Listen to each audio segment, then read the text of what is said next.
Everyday things that affect you. Whatever's on your mind, you need to come and shout it out. Come shout it out.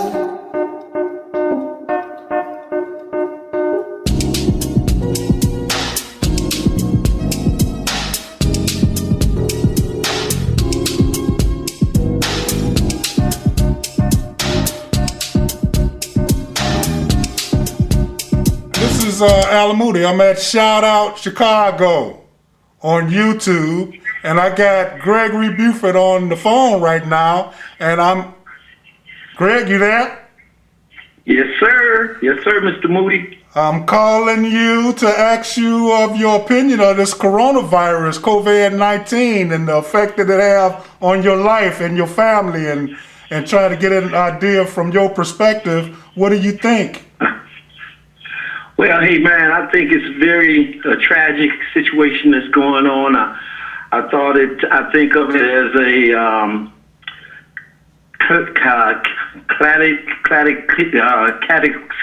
cataclysmic, apocalyptic. I think of it as a biblical, probably type of situation. And hey, listen, it's the only thing I can do is send prayers up, try to protect myself, my family members, and give out good advice, and stay in touch, reach out, touch everyone, make sure everyone is doing fine.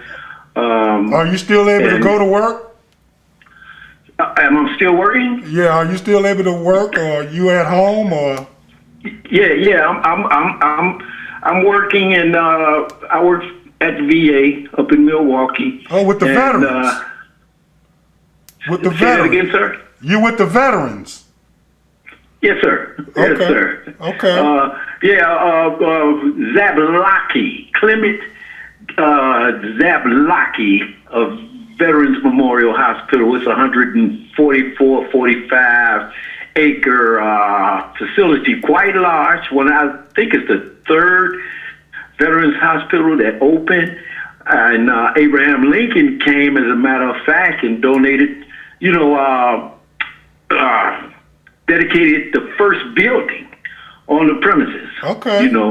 Okay. Yeah. So it's got a lot of historical value as far as it's like hollow grounds, man. They have a cemetery out here that would remind you of Arlington in D.C. Okay. Yeah, it looks just like that with all the veterans with the white headstones and things of that sort. Yeah. You know what I mean? Yeah. Yeah.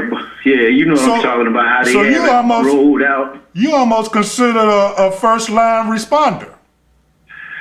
I am first-line responder. That's it.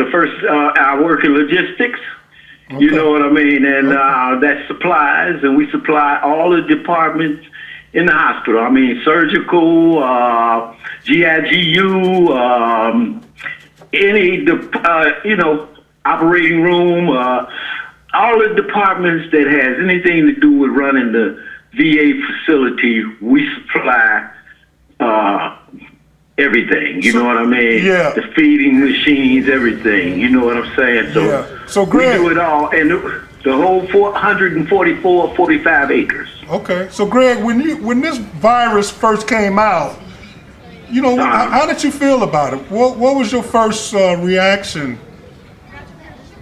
Well, I was pissed off because I thought that the American people got this at too late. You know what I mean? I mean, we should have been aware of this, I think, in no later than in November of 2019, November, December, maybe even before that, October. You know what I mean?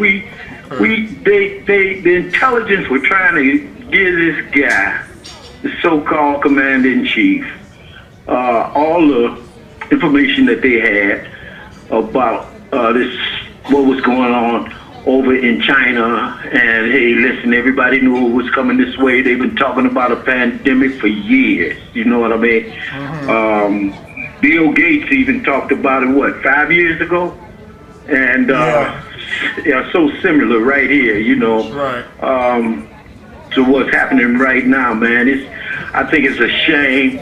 I think it's you know, Well, you know, we had multiple examples of viruses. There's a documentary out there, I believe is on Netflix, that's showing several different viruses, and this is the deadliest one, the coronavirus right now. But there's been other viruses, so that plays into what you just said, that we should have already been aware of the damage that these viruses can do. So so when intelligence started talking about how deadly this one was, regardless of how many people had died up front, it still was an early enough warning for our government to start preparing a lot sooner, as opposed to trying to blow it off as something that will come and go based on the weather. Yeah, right there. It's a hoax. It's a democratic hoax. You know what I mean? It's only 15 people. You know what I mean? And we'll wake up one day and it'll just be suddenly gone. You know what I mean? Fairy tales. Actually lies. You know what I mean? And a lot of hope. You know what I'm saying? But and it's the stable genius. Yeah, and it's devastated this economy. This capitalistic economy that we have in this country depend on people going to work and spending money. And if you can't go to work, you can't spend no money, then that affects a lot. Yeah, that affects everything, man. You know what I mean? And then, hey, listen, what surprises me not is that, hey, listen, these educated people that have went to schools to become doctors and first responders or these nurses and things of that sort. Hey, listen, it's as if, hey, listen, nobody cares about them, So, hey, all these Harvard, Yale, Princeton, Ivy Leaguers, you know what I mean? They like, hey, we can't even get no PPE. You know what I mean? Yeah. This is crazy. And hey, listen, if they start going by the wayside, we in trouble, brother. Yeah. Yeah. So how's your family, Greg? Has this affected your immediate family? Oh yeah. Were you prepared? Did you have food and water and stuff when this first came out? Because there was a run on the grocery stores early on. Oh yeah, brother. Hey, listen, a little bit does me. You know what I'm saying? I don't have to eat 2, 3, 4 meals a day like a lot of people do. Right. I exercise. I've been exercising regularly for I don't know how long, you know what I mean? I can't even think back to when I was not exercising. Okay. But I eat well, I take care of myself.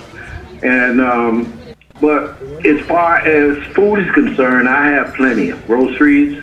Okay. I have plenty of everything that I need, you know what I mean? I live by myself in my 1-bedroom apartment, you know what I mean? Okay. I don't have to what do they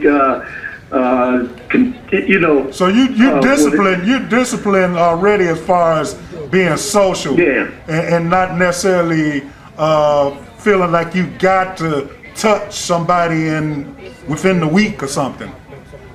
There you go, bro. Yeah, and I got the phone here, you know what I mean? I can reach out, you know what I'm saying? And hey, listen, when I go to work, I go to work. When I come home, I'm in the house, you know what I mean? And, they're trying to cut some of the hours back so that we won't be there. As a matter of fact, man, it's like a ghost town, man. And 144 acres, as busy as that VA has been, you know what I mean? It's kind of like, hey, listen, everybody is hunkered down. You know what I'm saying? Okay. They stopped a lot of the other procedures other than this COVID-19. You know what I mean? Of course, they still have an emergency room, and they taking veterans with emergency situations. You know, they're gonna do that. So, but as far, you know, so Greg, before I let you go, do you have a message for my listening audience that you're willing to share with about this coronavirus? Yes, I would like everyone to reach out, touch, especially the older citizens that you know, loved ones that you have, to make sure, call them at least once, twice a week, to find out exactly how they're doing and what's going on with them, and if they need anything, you know, and just to talk. Just to talk with them and keep them, you know, active as far as just talking. You know what I mean? Yeah. Because that's where a lot of older people get their entertainment and their reaching out. You know, is talking. You know, they're not, you know, doing sit-ups and push-ups and things of that sort. You know what I mean? Right. Okay. Yeah, but hey, listen. Yeah, but if you just call up and find out what's going on with them, you know, because a lot of people that are elderly, if they're not in any of these nursing homes and things, they're practically in their own houses by themselves, and they depend on people to go out and shop for them and things of that sort, because they don't want to be out there, man. You know, especially. Yeah. Right. So I just say we all got to look out for each other. Okay. You know what I mean? Okay. Yeah, that's my advice. Hey, listen, just, you know, dial some numbers and talk to some people and just find out and tell them you're thinking about them and that you're praying for them and that if they need anything, any help, whatever, hey, listen, I can get out to get to you. You know what I mean? Okay. That's comforting to people. You know, so that's my suggestion, that we stay talking to each other. Okay, well, thank you, sir, and I'd like to maybe get back with you a little later to find out a little bit more about what's going on from your perspective. Okay, brother. Hey, I enjoyed this conversation and this time always. Okay. Thank you for your service. All right, I'll talk to you later. Okay, sir.